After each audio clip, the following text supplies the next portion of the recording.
आपका स्वागत है। आज हम पढ़ने वाले हैं कक्षा छठी से पाठ 2 बचपन, जिसकी लेखिका हैं कृष्णा सोबती जी। कृष्णा सोबती जी ने ये एक संस्मरण लिखा है। संस्मरण क्या होता है? अपनी बीती हुई यादों को याद करके लिखना। तो यहाँ पर कृष्णा सोबती जी ने अपने बचपन की बीती हुई यादों को इस पाठ के माध्यम से दर्शाना चाहा है। आइए पहले हम कृष्णा सोबती जी के जीवन परिचय के बारे में जान लेते हैं। कृष्णा सोबती जी का जन्म 18 फरवरी 1925 को गुजरात में हुआ।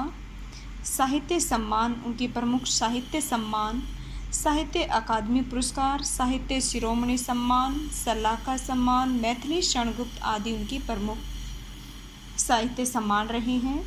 साहित्य रचनाएं: डार से बिछुड़ी, जिंदगी नामा, ऐ लड़की, मित्रों मर जानी, हम हशमत भाग 1 और 2 दोनों ही उन्होंने लिखे हैं, और समय सरगम, ये उनकी प्रमुख रचनाएं रही हैं। 1996 में उन्हें साहित्य अकादमी का फेलो बनाया गया, जो कि साहित्य अकादमी का सर्वोच्च स्थान माना जाता है। 2017 में इनको ज्ञानपीठ पुरस्कार मिला, जो साहित्य के क्षेत्र में दिया जाने वाला सर्वोच्च सम्मान है। लेखिका जी अपने बचपन के बारे में बताते हुए कहती हैं, वो अपने बचपन के दिनों की तरफ हमें ले जाना चाहती हैं। कहती हैं कि मैं तुम्हें अपने बचपन की ओर ले जाऊंगी। मैं तुमसे कुछ इतनी बड़ी होंगी कि तुम्हारी दादी भी हो सकती हूँ, तुम्हारी नानी भी हो सकती हूँ, तुम्हारी बड़ी बुआ या बड़ी मौसी भी हो सकती हूँ, क्योंकि वो पिछले दशक में पैदा हुई थी और परिवार वाले उनको जीजी कहकर पुकारते थे। अब लेखिका जी हैं, वो अपने पहनावे के बारे में बताती हैं कि मेरे ओढ़ने पहनने में बदलाव आए हैं। पहले के समय में जो मेरा ओढ़ने पहनना था और आज के समय में जो मेरा ओढ़ना पहनावा है, उसमें बहुत सारा बदलाव आ गया है। मैं पहले नीले जामुनी रंग के कपड़े पहनती रही हूँ, अब मन ऐसा करता है कि कुछ सफ़ेद पहनो। पहले फ्रॉक, निकर वॉकर, स्कर्ट, लहंगे, और अब चूड़ीदार और घेरदार कुर्ते पहनने का मन करता है। बचपन के कुछ फ्रॉक तो मुझे आज भी याद हैं। उन दिनों फ्रॉक के ऊपर की जेब में रुमाल और बालों में इतराते रंग बिरंगे का रिबन का चलन होता था। अब लेखिका जी अपने बचपन की यादों के बारे में बताती हैं कि बचपन में हमें पहले मोजे खुद धोने पड़ते थे। नौकर या नौकरानी को उनको देने के लिए मनाही होती थी। इतवार की सुबह हम अपने जूते धोते थे, फिर उनको पॉलिश करके चमकाते थे।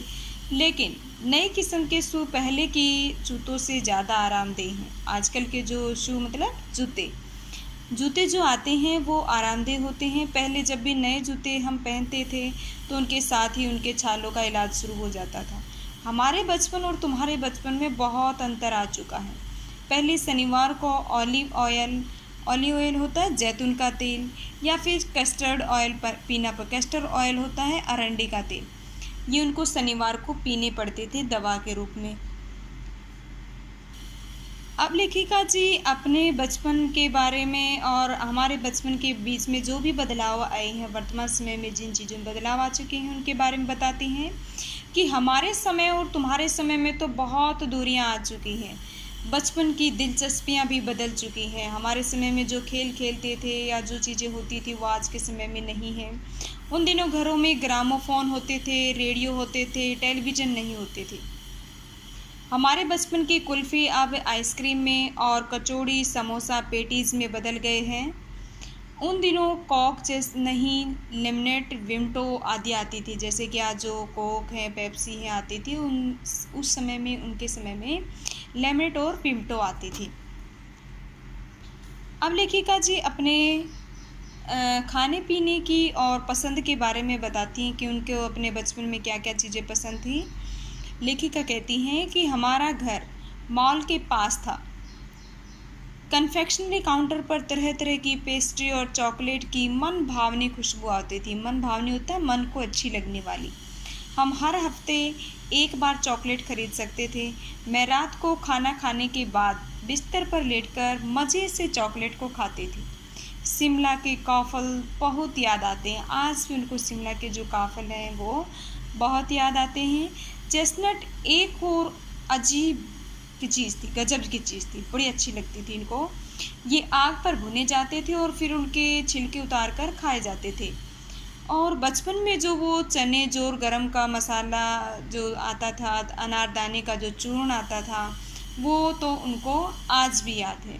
एक वक्त था जब फिल्म का गाना जो होता था, चना जोर गरम मसाला जो था, वो स्कूल के हर बच्चे को ज़बान पर होता था, सब बच्चे को याद होती थी वो गाना।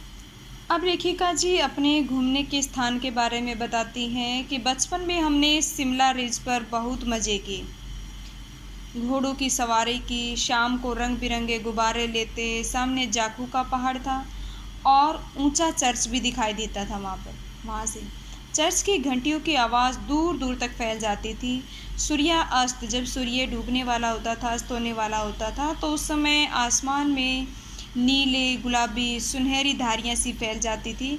देखते देखते बत्तियाँ टिमटिमाने लगती थी, लाइटें ऑन हो जाती थी और रिज की रौनक खूब बढ़ जाती थी। जो रिज की जो रौनक थी वो लाइटें पड़ने के कारण और भी सुंदर लगने लगती थी।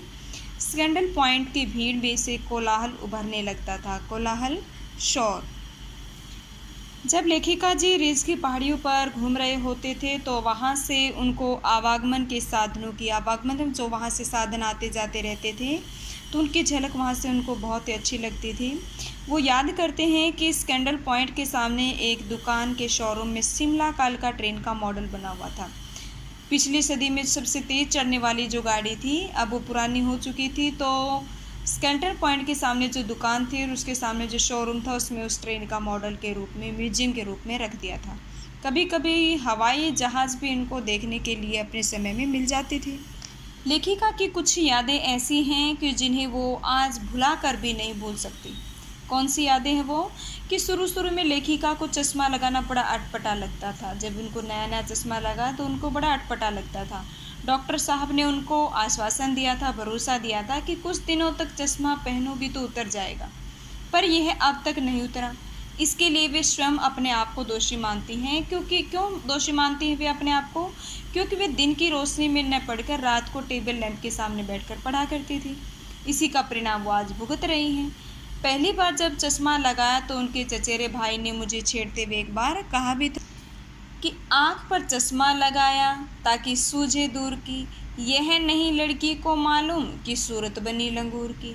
पहले तो उन्होंने जब ये पंक्ति सुनी तो बड़ी खिजाई मतलब गुस्सा आया उनको, पर यह शेर बुरा नहीं लगा। शेर का मतलब होता है यहाँ पर ये जंगली शेर नहीं, यहाँ पर शेर का मतलब है कविता की कुछ पंक्तियाँ, लयबद्ध पंक्तियाँ। तो उनके भाई ने जब ये शेर उन पर दोहराया तो पहले तो उनको बुरा लगा, लेकिन बाद में उन्हें ये अच्छा लगा। मैं आईने के सामने जाकर कई बार अपनी ऐनक को उतार कर और फिर पहनकर अपने आप को देखती थी। मैं अच्छी लग रही हूँ या बुरी लग रही हूँ, एक बार ऐनक को उतारती थी, एक बार फिर से लगाती थी।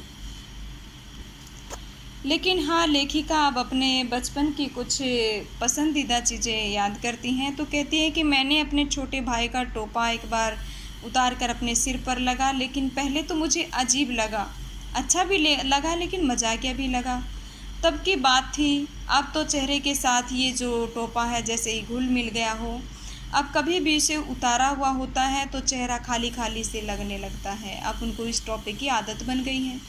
याद आ गया वह टोपा, काली फ्रेम का चश्मा, लंगूर की सूरत, वो बचपन की यादों में खो जाती है।